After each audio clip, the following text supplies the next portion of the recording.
Hi folks, I'm Dave Blackburn and this is the Kootenai Angler Fly of the Week. We're going to be tying up a Kootenai Caddis. Alright, this is a Kootenai Caddis, a version of Craig Matthews X Caddis from Blue Ribbon Flies. And great place to buy fly tying materials. We're using a Dairiki 305 1X short dry fly hook. You can tie a number 14 and still maintain a big gap for your fish hookability. So we're going to start midway. We're going to tie in a little bit of brown monocord, and we're going to use some root beer braid, shuck, or tail. Root beer braid, shuck, or tail material. And got some of that right here. I'm going to tie in. The formula is the length of the shank is the length of the tail. So shank length is from the bend of the hook to the eye. I'm going to come right back here and I'm going to tie this in. I'm going to wrap it kind of towards me a little bit, and so it goes right over the back of the body. Okay, I'm going to clip the extra material there. This is a pretty easy fly to tie, folks. This is a production fly that we tie here at the shop. Another tip for production tires: wear those scissors like a ring so that you basically can have them in your hand all the time.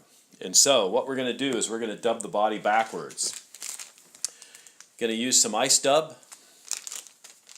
This is UV gray. You could use UV tan as well. We're just going to do this. It has a little bit of a purple sheen to it.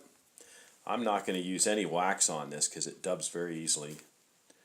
And you want to get about a 2-inch section fairly full on the hook, and we're going to dub it to the bend of the hook.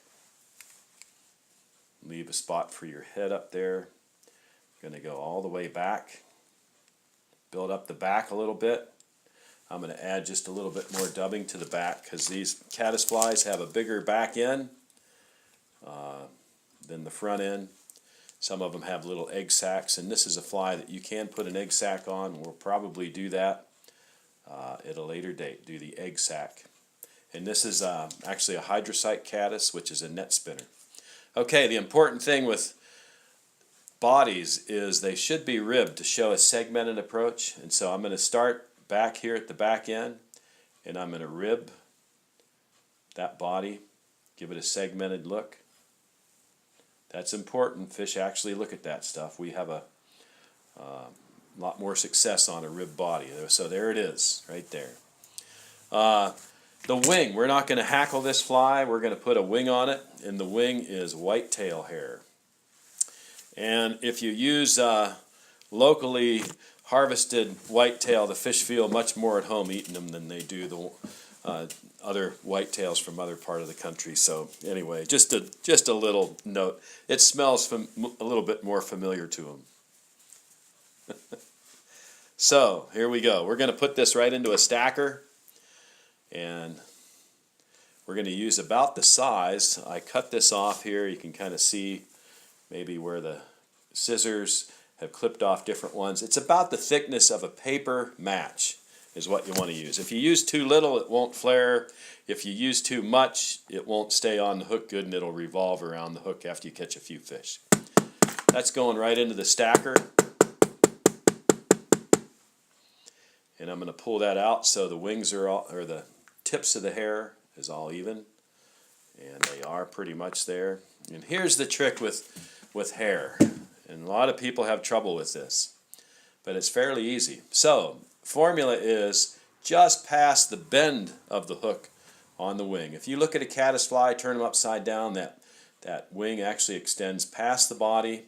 So we're going to go past the bend of the hook, and I'm going to hold it on with my left hand. And here's the trick right here. Loose wrap, tighten it up gradually. See how that hair flares? Very important. And then cinch it down good, because this baby's going to catch a lot of fish. You want it to be able to handle that. And if you pull on the bobbin, if your head spins, it's not tight enough. So that's the test. Okay, Fly's pretty much in essence done. So what I'm going to do is do the whip finish. I'm going to build the head. So what I'm going to do is grab this hair here, tease it all back away from the eye of the hook. I'm going to wrap about 5 wraps up there, and I'm going to come with my whip finish tool, and I'm going to back this off a little bit. Allow yourself about 5 inches for this step, and I'm going to come and do my whip finish here, and I do about 4 or 5 of those. I'm going to pull that back up. Okay, the other trick here is to tease out the ends, preferably all together, but sometimes you'll miss one. And I'm going to leave a little ski on the front, kind of like that, so that that fly will skitter on the water. I like to do this before I cut the thread, but you can cement that head area, and this really makes it durable and will handle several, if not many, fish. And then I'm just going to clip the fly right there, the thread off, and there we are with the Kootenai Caddis. Now I'm going to turn that around. Here is the segmented body, and you can see if you ever grab a caddis, you'll see the bodies are all segmented, and this is pretty much the proper proportions and so forth. Be sure to debarb this hook. We always debarb our flies before we tie them on. Easy to release those fish. So there we go, Kootenai Caddis. Easy fly. Takes me about 3 minutes to tie these. Depending on how your hair is, you have to have a good grade of not super coarse but not super fine white tail. And you can make this in a bunch of different versions, and maybe next week we'll put an egg sac on this fly, and then maybe we'll do a pupa pattern. Thanks a lot. We'll see you next time. And long for the day, take my hand. I asked again last night for your